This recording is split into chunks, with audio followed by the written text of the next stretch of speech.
한국 성직자들의 수호자 성 김대건 안드레아 사제 순교자 기념일에 보내드리는 오늘의 강론. 부산교구 청소년 사목국장 이원용 빅토리노 신부의 강론을 들으시겠습니다. 오늘 복음은 마테오복음 10장 17절에서 22절까지의 말씀입니다.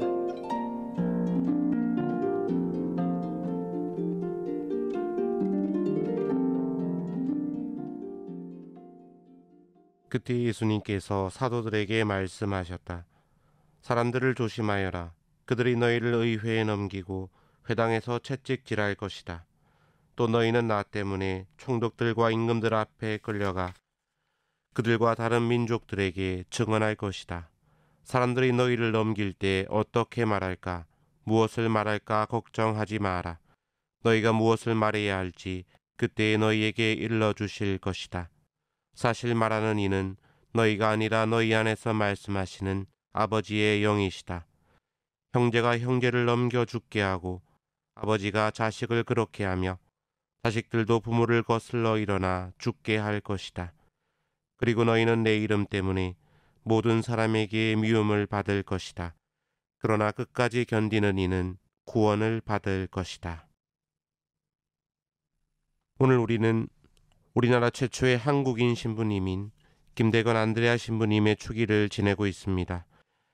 신부님은 1821년 충청남도 솔미에서 태어났고 당시 박해를 피해 골배마실이라는 깊은 산골의 교우촌에서 성장을 하였습니다. 거기에서 15세의 나이로 신학생으로 선발되어 마카오로 유학을 떠났고 1845년 8월 한국인 최초로 사제 서품을 받게 되었습니다. 그 뒤로 어렵게 입국해서 곳곳의 교우촌을 방문하면서 헌신적으로 활동했는데 그 뒤로 1년도 채 되지 않은 1846년 6월 연평도 부근에서 선교사 입국을 위해 해로로 편지를 탁송하는 과정에서 체포되셨고 3개월 동안 갖은 문초를 당하다가 그해 9월 서울 체남태에서 26세의 나이로 순교하셨습니다. 신부님은 체포된 뒤로 순교하시기까지 박해와 고문을 받으셨는데 신부님의 옥중 서한을 보면 신부님은 신문을 받으면서도 공포와 두려움에 떨기보다 평화와 여유로운 모습을 간직하셨음을 확인할 수 있습니다. 어떻게 그렇게 할 수 있을까 궁금하기도 한데 그것은 하느님께서 함께하신 은총 때문이라는 것을 신부님의 글을 통해 알게 됩니다. 신부님이 중국의 주교님에게 쓰신 편지를 보면 거의 모든 글에 빠지지 않고 등장하는 내용이 있는데 바로 이런 문구입니다. 저희들이 언제 사형장에 끌려갈는지 그 날짜는 저희도 알 수 없으나 천주의 인자하심을 믿으며 마지막 순간까지 그분의 거룩한 이름을 증거할 용맹을 주시기만을 바라고 있습니다.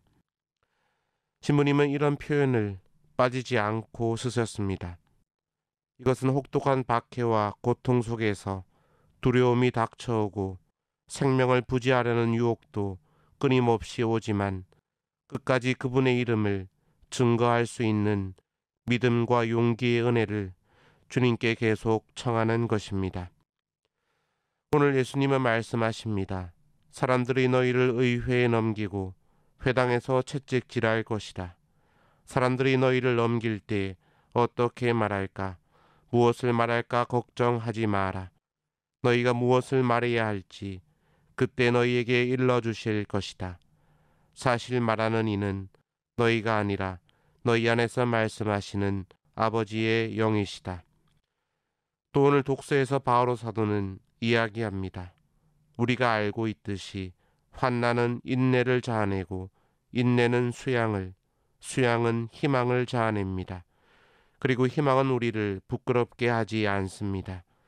우리가 받은 성령을 통하여 하느님의 사랑이 우리 마음에 부어졌기 때문입니다. 바로 이런 말씀처럼 김대건 신부님이 박해를 이겨낸 것은 끊임없는 기도 안에서 하느님 성령의 은총이 그분에게 부어졌기 때문입니다. 우리도 오늘은 이런 점을 묵상하며 기도하면 좋겠습니다. 피를 흘리는 적색 순교는 오늘날 없어졌다고 하지만 하느님을 위해 크고 작은 희생과 고통을 감수하는 백색 순교는 여전히 많이 존재하고 있습니다. 우리도 김대건 신부님처럼 하느님의 은총을 청하면서 영광스러운 순교의 길에 함께 동참할 수 있으면 좋겠습니다.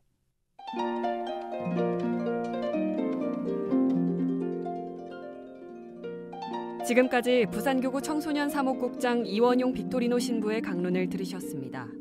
내일도 이원용 신부의 강론이 이어집니다. 오늘의 강론은 공인회계사 임만석 바오로 형제님과 함께합니다.